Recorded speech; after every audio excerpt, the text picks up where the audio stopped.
오늘은 계시록 변론 증거 12번째 시간입니다. 오늘은 계시록 4장을 통하여 천국교회 광경에 대해서, 마땅히 될 일에 대해서, 또 하늘 본복교회에 대해서 변론해 보도록 하겠습니다. 주님께서는 첫대교회 신앙표준의 지침인 피원지서를 7교회에게 주신 다음에 요한의 영안을 밝혀 우렁찬 음성으로 이후에 마땅히 될 일을 내가 내게 보이리라 하셨습니다. 이날까지 사도 요한이 증거한 것은 마땅히 된 일을 증거하는 사도였는데요. 그러나 기독교 종말에 마땅히 될 일을 사랑하는 제자에게 말세의 성도들이 읽고 듣고 지켜야 할 복음의 내용을 나타내 주신 겁니다. 인간 종말에 참되고 이루어진 심판의 역사와 긍휼과 자비의 구원의 역사가 이후에 마땅히 될 일인데요. 이는 네 생물과 24 장로회가 정하고 주관하시는 것인 겁니다. 천국과의 광경을 보여준 것인데 그 나타난 사실을 그대로 보인 것뿐인데요. 이것은 하나님의 행사 본보 시절입니다. 하나님 보호자 주위에 푸른빛, 붉은빛과 무지개는 생명의 은혜와 진노의 저주와 불변의 약속이 있는 것이 보여준 것입니다. 24 장로는 인간들에게서 구원받은 후사들을 대표하여 있고, 네 생물은 행사를 수종하여 들어서 인간의 운명을 지배하는 일을 하고 있습니다. 그래서 예를 든다면 네 생물은 정부의 장관이라고 할 수가 있고, 24 장로는 미련과 같은 것이 되어 있습니다. 이것은 인간의 대표라 이 말이죠. 그러면 하나님께서 네 생물을 통하여 행사하시고, 이제는 24 장로를 통하여 자기 백성된 자들에게 모든 사정을 통과시키고 결제하는 기간임을 알 수가 있습니다. 1절부터 보시도록 하겠습니다. 이후에 내가 보니 하늘에 열린 문이 있는데, 내가 들은 바 처음에 내가 마르는 납발들 같은 그 음성이 가로되 일리로 올라오라. 이후에 마땅히 될 일을 내가 네게 보이리라. 죄에서 구원받은 것은 이제 이루어진 십자가의 보혈을 믿고 이제 구원에 있지만은 환난과 재앙을 면하고 남은 자가 되려면은 이 예언의 말씀을 읽고 듣고 지켜야 된다는 것을 알아야 하는 겁니다. 이후에 마땅히 될 일은 세상 종말을 보여준 것인데, 이게 계시록의 전체적인 말씀이며 선지서를 바로 알게 되기 때문에 계시록을 보여준 겁니다. 계시록을 알지 못하면 선지서를 온전히 알 수가 없고, 또 선지서를 온전히 알지 못하면 또 계시록도 온전히 알 수 없는 이런 관계가 되어 있는 겁니다. 그래서 하나님의 사랑으로 살리라는 은혜 역사와 공의로 심판하는 진노 역사가 이 땅에 마땅히 될 일로 표현이 된 겁니다. 하늘에 열린 문이 있는 것은 하나님과 인간 사이에 교통할 수 있는 영안이 열렸다는 것을 뜻했는데요. 사도행전의 7장 55절에도 보면 스데반이 순교할 때 성신이 충만하여 하늘을 우러러 주목하여 하나님의 영광이 예수께서 하나님 우편에 서신 것을 보여준 일이 있죠. 이런 거나 마찬가지로 또 납발 같은 소리의 음성을 들은 것은 하나님의 음성이 들렸다는 뜻입니다. 그래서 하나님의 마땅히 될 일은 이게 예정된 일들이 작정이 빠짐없이 이루어진 것을 얘기했는데요. 이것을 이사야 성경에 여러 군데 예언을 하셨습니다. 이사야 10장 22절 23절에서는 내 백성이 바다의 모래 같을지라도 남은 자만 돌아온다는 것이며, 이미 작정되었은즉 주 만군의 여호와께서 온 땅의 중에 온 세계 중에 끝까지 행하시라 하였습니다. 또 이사야 14장 22절에서 27절 사이에 보면 악한 자의 후손은 멸망의 불로 소장한 것은 하나님의 경영하신 바이며, 아수르 사람을 진노의 막대로 쓰시고 발 아래 밟으리라 한 것을 온 세계를 정한 경영이라 하시고, 여호와께서 경하시는즉 누가 능히 피하고 끝을 돌이키라 하였습니다. 이걸 보신다면 하나님이 예언들을 통하여 이미 작전된 일이 인간 종말에 일어날 것을 보여줬는데요. 그 구체적인 내용이 계시록 4장 이하에 보여줬다 이 말입니다. 그래서 살리는 역사가 있고 진노의 심판의 역사가 있고 언약의 불변의 약속이 있다는 것을 보여준 겁니다. 그래서 우리가 이제는 마땅히 증거할 종의 사명자가 옳은데요. 어떻게 원칙을 가지고 있어야 되느냐? 세 가지가 있습니다. 첫 번째는 듣든지 말든지 전할 사명이 있는 겁니다. 이거는 시대적인 진리의 법을 온 땅에 전하는 건데 이것을 다시연의 사명이라고도 그랬고 이것을 전해야만 하나님 앞에 인정받을 수가 있는 겁니다. 이사야 변론 전체를 보면 변론하기 위해요. 아예 하느님께서 서신다 그랬고 심판하게 서신다 그랬으니까 이 변론이 있고 난 다음에 반드시 심판이 있다는 걸 말씀했고 또 아모스 7장 7절 8절에도 보면 다림질의 말씀을 이제 베풀고야 모든 세상을 심판한다고 말씀하셨습니다.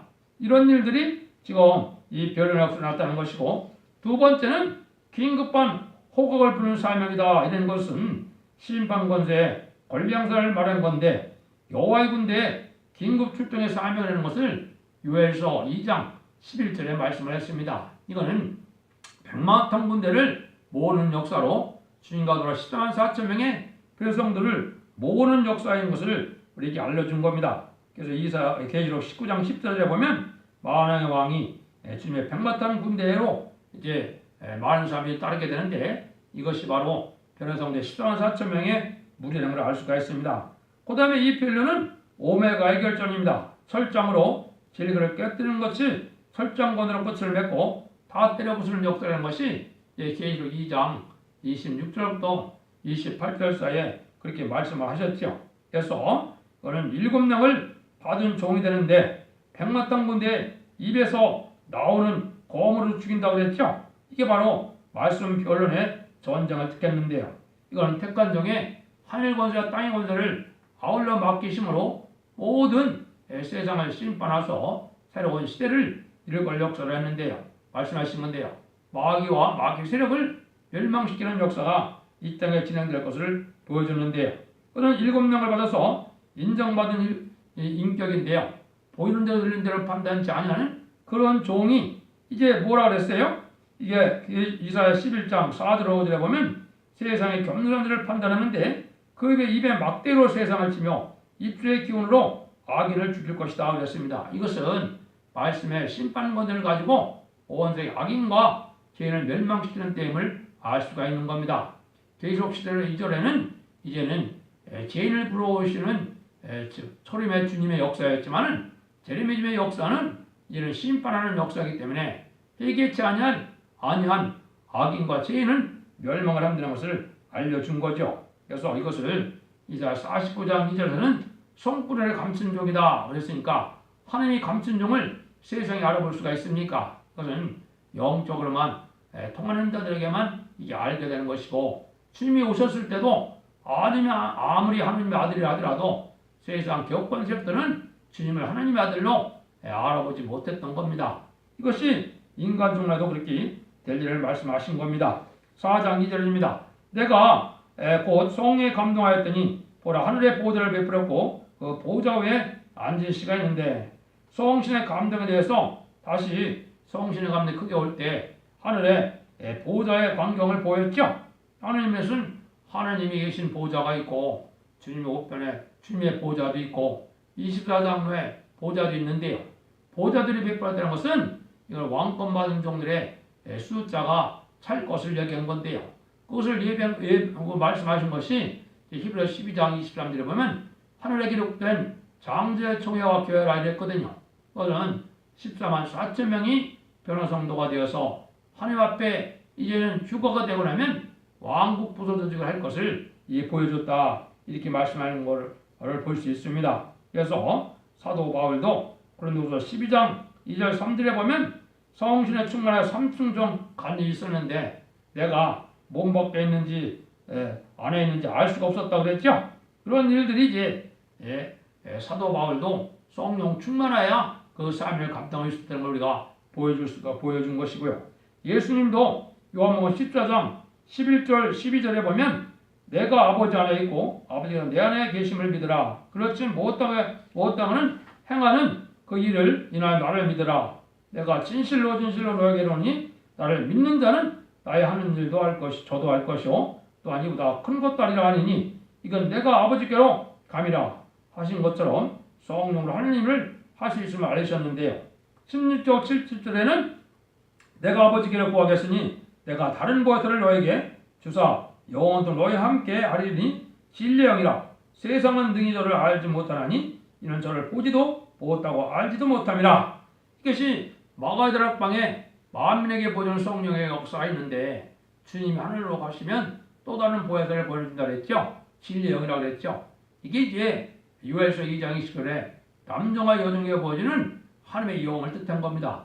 하나님의 신을 보여준다고 그랬는데요. 그것이 이제 계시록 7장 2절 3절에 보면 우리 종들의 이마에 인치까지 땅이나 바다에 하지 말라는데, 그것을 하나님의 영을 받는 것을 뜻했습니다. 그래야만 이 하나님 앞에 완전히 승리의 단체가 될 수가 있는 거거든요. 변호성대 자격을 갖춘다 이 말입니다. 3절입니다. 앉으신 이의 모양이 백옥과 홍보석 같고 또 무지개가 있어 보호대에 들렀는데 그 모양이 녹보석 같더라. 보호대에 계시는 것은 하나님의 모양을 이렇게 보이는데, 하나님의 인간이 직접적으로 볼 수가 없으니까 여기에 그 보석의 색깔로 하나님의 품성을 알려주신 겁니다. 첫 번째는 벽옥이라고 그랬죠. 푸른색은 하나님이 살리는 은혜의 역사를 뜻한 것이고요. 여기에 또 두 번째는 홍보석 같다고 그랬죠. 이거는 하나님이 진노의 심판의 역사를 뜻한 것입니다. 그런데 거기에 또다시 무지개가 있고 보호대에 들었는데 그 모양이 녹보석 같다고 그랬죠. 이거는 언약의 생명과 평강의 언약의 말씀을 이루는 역사를 보여준 겁니다. 하나님이 하실 일을 이제 여기 보석의 색깔로 품성 인간에게 알려준 건데, 이것이 마땅히 될 일을 하나님이 인간들에게 알려줬다 이렇게 볼 수가 있는 거죠. 그래서 계시록에 보면 붉은 용, 붉은 짐승, 붉은 이런 세력으로 얘기한 것은 심판의 대상자가 된 마귀 세력을 뜻한 것이죠. 그래서 이 공산당이 붉은 걸 좋아하는 것 자체도 이게 마귀의 세력이라는 걸 우리에게 알려주는 것이죠. 4장 4절입니다. 또 보좌에 둘러 24 보좌들이 있고 그 보좌들 위에 24 장로들이 흰 옷을 입고 그 머리에 금면류관을 쓰고 앉았더라. 보좌에 24 보좌와 24 장로가 있다고 그랬죠. 흰 옷을 입은 것은 속죄의 뜻을 뜻했고, 면류관을 쓴 것은 왕권의 상급을 뜻했습니다. 그래서 이것은 이제 왕국권의 처음 결제를 내는 24 장로인데, 하나님이 인간의 대표들을 세운 것이죠. 이게 이제 24 지파의 족장과 24 12 사도의 12 사도가 되겠습니다. 그래서 12 지파의 족장과 12 사도의 이제 12 사도가 20 장로가 되어서 이스라엘의 모든 이루어진 일들 것을 총 결제를 해서 하나님의 역사와 인간 종말의 왕국권들의 역사로 나타나는 인간의 종말의 역사를 보여준 것이다 이렇게 볼 수가 있습니다. 그래서 성도의 주권은 시민권이 있고 두 번째는 왕권이 있는 겁니다. 그래서 14만 4천 명은 왕권을 받을 정도를 뜻했기 때문에 그런 일들을 추적하는 것이 이 보좌 앞에 24 정도가 총 주관을 한다 이렇게 얘기하는 겁니다. 그래서 우리가 24 장로들에게 이제 되어지는 일을 결정하는 일들을 하며 뜻대로 이루어지고, 이제는 14만 4천 명이 이제 휴가돼서 하나님 앞과 보좌 앞에 가게 되면은 왕국 부서지기를 한 다음에 그 백마탄 군대가 되어서 이제는 이 세상 심판하러 아무리 또는 전쟁을 하러 오게 되어 있는 겁니다. 이게 하나님이 예정된 섭리다 이 말이죠. 그래서 24장로에서 하는 일은 바로 이제 구원받은 성도들이 이제 하나님께로 축복받는 상급에 대해서 총 결산을 맺는 일이고, 또 왕국권에 대한 총 결제를 내는 기간이다 이렇게 볼 수가 있죠. 이 생물은 하나님의 명령과 지령에 따라서 사람의 생명과 호흡과 또는 국가 행방성사나 모든 자연계를 움직이는 전체를 총괄하는 그런 기관임을 알 수가 있다 이 말입니다. 그 다음에 7명이 있다고 그랬죠. 7명이 영의 역사를 받지 않고는 완전 승리인격을 할 수가 없기 때문에 하나님 보좌 앞에는 7명을 받아서 그 하나님의 성령의 능력으로 하나님의 말세의 사명을 감당케 해서 진노 심판주의 예수님의 역사와 진노 하나님의 역사를 이 땅에 이뤄가는 말세의 사명을 감당할 수 있는 능력의 역사가 7명을 통해 온 것을 보여준 겁니다. 그래서 4장 5절에 보면 보더라부터 번개와 음성과 내성이 나고 보좌 앞에 7 등불 켠 것이 있으니 이는 하나님의 7명이더라 그랬죠. 그래서 번개와 음성과 내성은 세상의 심판의 역사가 진행되는 진노 형편을 보여준 겁니다. 이런 역사가 올 때가 된다. 이것이 인간 동물의 완전 역사라 이 말입니다. 그래서 살리는 역사도 하나님께로 오고 세상을 심판해서 멸망시키는 역사도 하나님께로 온다는 사실을 이 계시록 4장을 통하여 명백히 알려준 것이죠. 그런데 이제 무궁세계는 어디에 있느냐? 6절에 있습니다. 보호자 앞에 수정과 같은 유리바다가 있고 보호자 가운데 보호자 주위에 네 생물이 있는데 앞뒤에 눈이 가득하더라. 보호자 앞에 수정과 같은 맑은 바다가 있다 그랬죠. 이거는 보호자 궁창에 있는 물을 뜻했는데요. 물세계가 있고 난 다음에 무궁세계가 온다는 거죠. 그래서 이 지구는 어떻게 되어 있다는 겁니까? 지구는 이런 우리가 사는 이 공기층이 있고 그 다음에는 우주층이 있고 그 다음에는 물세계가 있고 그 다음에는 영원한 보호자세계가 있다. 이렇게 되어 있는 겁니다. 그래서 시편 148편 4절에도 보면 하늘 위에 있는 물들이라 이렇게 표현을 했죠. 그래서 이 우주를 모든 물로 이제 물 안에 가두어진 그런 형국으로 되어 있다는 사실을 알려준 겁니다. 그런데 이 보호자의 주위에 있는 네 생물이 있는데 앞뒤에 눈이 가득한 것은 하나님의 지혜를 받는 생물인데 완전한 통찰력이 있다는 걸 보여준 겁니다.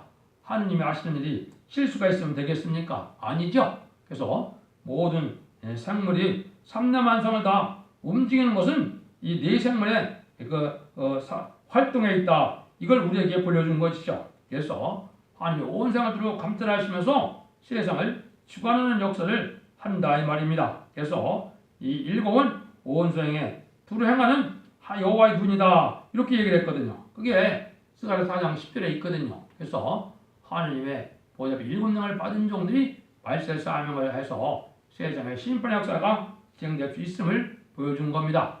네 생물에 대해서 구체적으로 말씀을 했죠. 7절 8절입니다. 그 첫째 생물은 사자 같고 둘째 생물은 송아지 같고 셋째 생물은 얼굴이 사람 같고 넷째 생물은 다른 독수리 같은데 네 생물이 각각 여덟 날개가 있고 그 안과 주위에 눈이 가득하더라. 그들이 밤낮 쉬지 않고 이르기를 거룩하다 거룩하다 거룩하다 주 하나님 곧 전능하신 이요 전에도 계셨고 예도 계시고 장차 오실 때라. 이 각 생물의 모양이 네 가지 모양으로 나타났죠. 사자, 또 송아지, 사람, 독수리로 나타났죠. 우리가 이제 알 수 있는 것은 동물의 지배권인데 사자는 들짐승을 지배하는 것을 뜻했고요.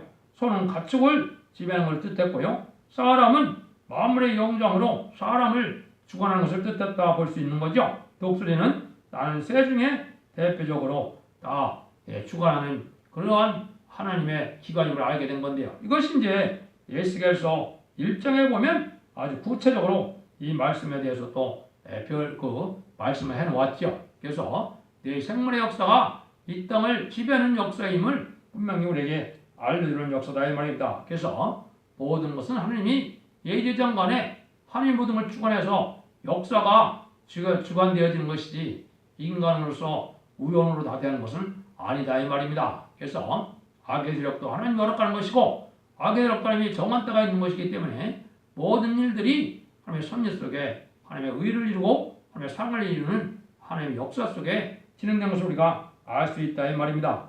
이런 역사가 이제 구체적으로 아까 말씀드린 것처럼 에스겔서 9장의 1장에 보면 아주 네 생물에 대해서 정확히 나와 있습니다. 그 다음에 이제 9절에서 11절입니다. 그 생물들이 영광과 존귀와 감사를 보지 않으신 세세토록 사시는 이에게 돌릴 때 24 장로들이 보지 않으신 이 앞에 엎드려 세세토록 사시는 이에게 경배하고 자기의 멸류관을 보좌 앞에 던지며 가로되 우리 주 하나님이여 영광과 존귀와 능력을 받으시기에 한 것이 합당하오니 주께서 마음을 지으시니라. 마음이 주의 뜻대로 있었고 또 지으심을 받았나이다 하더라. 네 생물이 이제는 영광과 존귀와 감사를 하나님께 돌리게 됐는데요. 24장로와 함께 그런 경배를 하게 된 거죠. 근데 멸류관을 보좌 앞에 놓는 것은 바로 뭡니까? 하나님의 은혜와 은총으로 되는 것뿐인데 인간의 공로는 아무것도 없다는 이런 겸손한 마음을 나타난 것이죠. 그래서 하나님의 은총으로 되는 것이다. 그래서 모든 오명합축한 진리를 감사한 뜻에서 만물이 주의 뜻대로 있었고 또 지음을 받았다고 노래했습니다. 만물이 다 하나님의 의를 이루고 하는 도구가 되는 겁니다. 하나님 앞에 도구는 의의 도구가 있고 악의 도구가 있죠. 쉽게 말하면 성령의 도구가 있고 마귀의 악령의 도구가 있다 이 말입니다. 세상은 그래서 하나님의 섭리가 이루어가는 때가 다 진행되는 것입니다. 그래서 마귀의 세력을 악의 세력을 없애할 때가 심판인데 그날이 이제 임박했다 이렇게 볼 수가 있는 겁니다. 그래서 이게 하나님이 마음의 주 뜻대로 다 이렇게 바로 사용한다면 면류관을 받는다. 면류관은 세세 왕권을 뜻을 뜻했죠. 하나님께서는 이 세상을 창조하시고 인간들을 하나님의 형상대로 창조하셔서 특별히 성령을 거하게 창조하신 목적은 이 우주 만물 생물들을 다 다스리는 왕권을 주기 위한 목적입니다. 그 왕권을 주기 위한 그런 자격을 가진 인간들을 마지막으로 뽑아내는 때가 이게 전삼년만의 역사거든요. 이게 인치는 역사고 실로한 4,000명의 변호정도가 준비되는 역사거든요. 이 일들로 이제 하나님의 뜻이 온전히 이루어지게 되면 이제 천년왕국에서는 죽지 않고 많은 지금은 출산율이 적다고 알린대요. 새 시대 가면은 이제 죽지 않고 많은 생명들을 탄생시키는 역사가 있을 건데요. 그거는 이제 세세 왕권을 받은 종들 섬기는 백성을 이제 생산하는 그러한 천년평화왕국이 앞으로 이제 진행이 되는 겁니다. 그래서 지금은 모든 것들이 왕국권으로 지금 발달한 겁니다. 인터넷도 그렇고 과학 발전도 그렇고 무기 발전도 그렇고 다 하나님 말씀을 이루기 위한 방편으로 모든 것이 예비된 때입니다. 그래서 성경적으로 한 시간에 불타는 무기가 나오는 때가 됐고 지금도 오른바른 바다를 받고 임하는 것처럼 인터넷이나 동영상을 통하여 이 시간 바로 변론을 하면 온 세계 사람들이 볼 수 있는 이러한 과학이 발달했죠. 이것이 다 하나님의 의를 이루기 위한 하나님의 뜻이다 이 말입니다. 그래서 모든 만물이 주의 뜻대로 지음을 받았고 주의 뜻대로 여기에 이제 있었고 주의 지으심을 받았다 이렇게 말씀을 했죠. 그래서 그렇게 모든 피조물들이 하나님의 섭리를 위하여 사용되어지고 이제 악의 도구는 다 없어지는 때가 오는 것이 이 심판 때다. 그래서 천년 평화왕국으로 이제 하나님이 영광을 누리는 복된 그런 안식의 시대가 천년 평화왕국이라는 것을 여러분이 잘 깨닫고 진리를 잘 분별하고 순종함으로 말미암아 그 신앙의 정도를 찾아서 하나님 앞에 영광을 돌리고 하나님께 주고 싶어하는 영광을 누리는 복된 종들과 사명자들이 다 되시기를 예수님으로 간절히 축원드립니다. 아멘.